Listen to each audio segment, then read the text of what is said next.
Hello, everyone. Welcome to another episode of Time Added On. My name is Alfredo Fumacic. And I'm Cristiano Oliveira. Every week, 5 topics, 2 minutes each.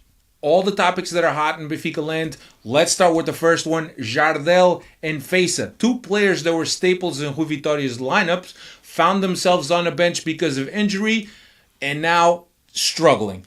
And that's credit to the youngsters that Bruno Lage has been able to inject in the Benfica lineup. You talk about a guy like Fer, who's been absolutely phenomenal in Jardel's place.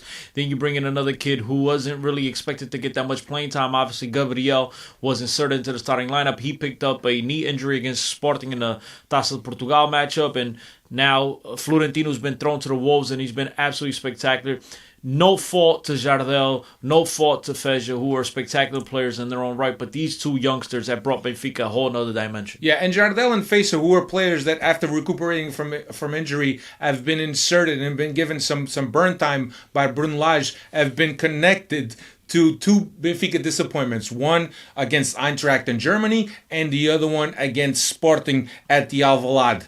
So there's a lot of criticism that has fallen on both Jardel. Of course, Jardel, if you recall, has been the captain, and he's the captain of Benfica, and Fejsa, who had been the most consistent player in this Benfica team. Yeah, for many years to throw the end in there. I mean, look, let's think about something. It's unfair to criticize these guys in a very critical part of the season, very critical matches, and Europa League quarterfinals with an opportunity to make it to a semifinal. And these guys get thrown in these ultra competitive matches. Guys that are coming off injuries, guys who are not in game rhythm. So I think it's very unfair to these guys to criticize them. You can't expect these guys to come off the shelf and be absolutely lights out. These are guys that should be respected by the Benfiquista, guys that have given a lot to the club. So even though they're not the same players they were yesteryear, but still, they deserve the respect from the Benfiquistas and, most importantly, all the love. Yeah, let's not be of the guy that, what have you done for me lately? Remember what these guys have done for this club.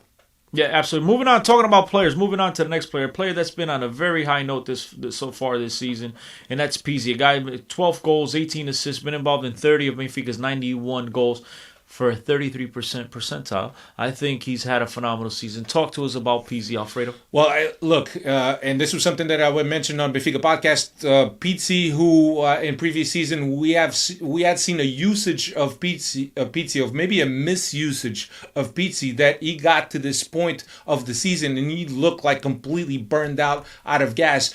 But under this new system by Lage, he seems to not be a guy that's working as hard defensively, and that could use his freshness to help out the team offensively. Obviously, the stats that Cristiano just mentioned, super duper important. A record season year for him, if you will. And this is a player that really Benfica can't live without. But still, Cristiano, we question oftentimes that he only shows up against Monks. Yeah, he does go missing in very crucial parts of matches. And look, it's not what you want to see. You can't take away from a spectacular season that he's had this year. He's been a lot more consistent in that aspect this year. But I think a lot of it has to do with the point you mentioned before.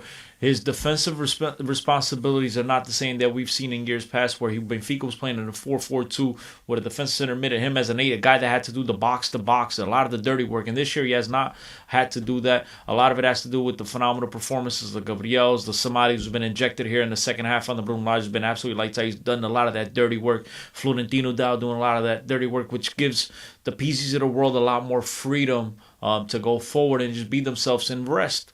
Kind of, for lack of a better word, they could rest on the defensive end as opposed to putting in all that grind and that gritty work that they have to do in the middle. So, look, very refreshing to see a fresh Pizzi down the stretch. He was missing this weekend in the first half against Braga, but to his credit, came out in the second half, was a lot better, was able to step up and take the 2 crucial penalties with balls of stone. And, look, Pizzi is a tremendous player. When Benfica is playing well, a lot of it has to do with how well Pizzi is playing. And so we give him a lot of slack because we expect this guy to play at this level and be as consistent on a week-to-week basis as he is when he's good. We much rather see that Pizzi than the Pizzi that goes missing. And so to his credit, he's had a phenomenal season. Benfica goes as Pizzi goes. Yeah, absolutely. And before the Braga game, Luis Felipe Vieira, this is our next topic. Luis Felipe Vieira spoke to the media, and he did make a statement that he's going to try his hardest not to lose players. Obviously, with the youth insurgents that we have been seeing, do you think this is going to be possible? Look, a lot of this right now, he's negotiating through the media. He's letting everybody know that, look, we really are not in the need to sell players. We'll be very content keeping these young jewels at our club and developing for another year because they're going to help us achieve our main objectives and our own goals. But at the end of the day, we all know that if a club, one of these big sharks comes and triggers one of their release clauses, there's nothing that Luis Vieira could do, you, myself, nobody could do, because once you trigger that clause, now it's up to the player to agree to terms with that said club.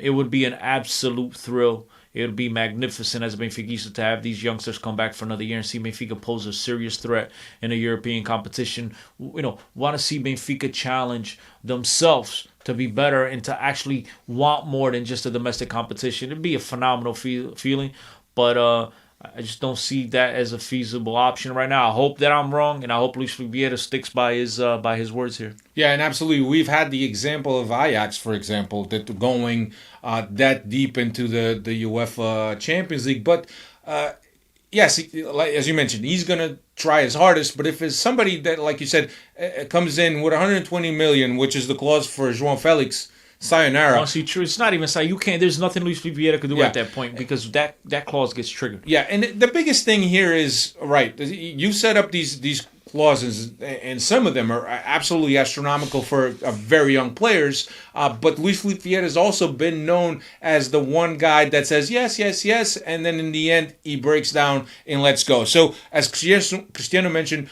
the biggest thing is we would love to keep these players here for another year and to make a serious run. Moving on to our next topic, since we're talking about the topic of young players, quick question for you, Alfredo. You think all these farewell tours that Benfica, the fans, it's the great sign of support by the Benfiquistas throughout all of Portugal from the top to the bottom. You think that adds any pressure to these youngsters that are going through this for the very first time in their very young career? Yeah, look, one thing that we've always discussed here is that these kids have been playing with men. When they played with Benfica B, they were playing with men. When they played at the UEFA Youth Champions League finals, they were playing in a high pressure environment. But now you throw the fan support and outpour when the bus leaves, if Benfica goes away, when the bus arrives. This is a whole new thing for these kids, and certainly they can't be unaffected by this showing of support, and it definitely adds to the pressure. Look, as I mentioned plenty of times on our Benfica podcast, if you haven't heard it, check it out, Benfica podcast, iTunes, that whole good stuff.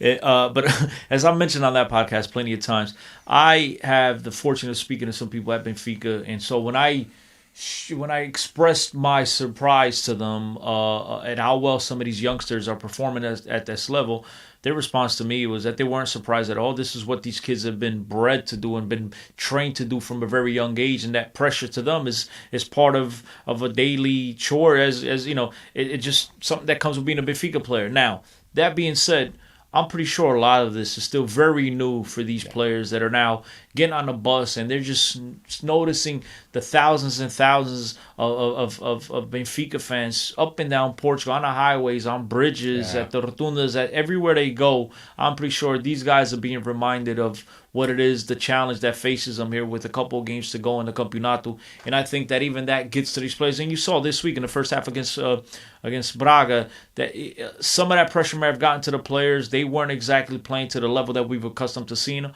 But nonetheless, man, look, they're dealing with it well. They're getting the all-important 3 points, and hopefully this is just something that's going to make them stronger going forward in their careers. Yeah, and Cristiano, our last topic is the 3 final games that are remaining. 3 finals, first Portimonense at home, then a very, very hard game in Vila do Conde against Rio Ave, and then closing out the season against Santa Clara at Estádio da Luz. How are you feeling about our options and chances of being able to lock this up? Very, very confident right now, and especially after Porto dropped 2 points, and Vila do Conde, the place that Benfica still has to go to next week. But we'll talk about that game when it gets there.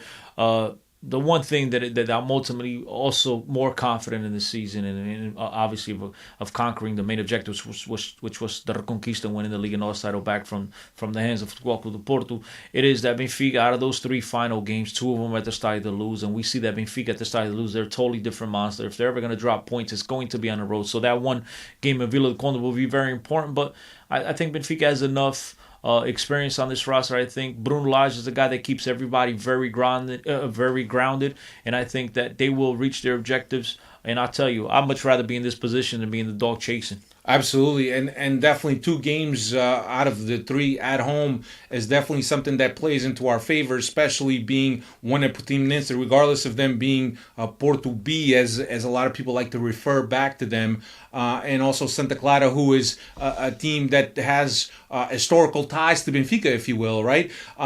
Very good chances for Benfica to lock up this. Don't forget, Benfica at one point was minus 7 points, a deficit of 7 points to Porto, and we were able to recuperate. We went to the Dragão, beat Porto, we went to Alvalade, we beat Sporting, and now we find ourselves in a very, very good position to lock up the 37. It's been a tremendous second half of the season for Benfica. I mean, if you recall, you go back to August when the schedule for the Campeonato comes out, and Benfica has to face Porto, Sporting, Braga at home, and then you start thinking about the away matches, how tough these games are going to be down the stretch, how tough the Campeonato is going to be for Benfica to stay at the top. And now we've seen Benfica go through those games and coming out on top. I mean, you got to be kidding yourself if you don't expect Benfica to win these 3 games. And no one's saying it's going to be easy, but Benfica should absolutely win these 3 games and hopefully conquer o número 37.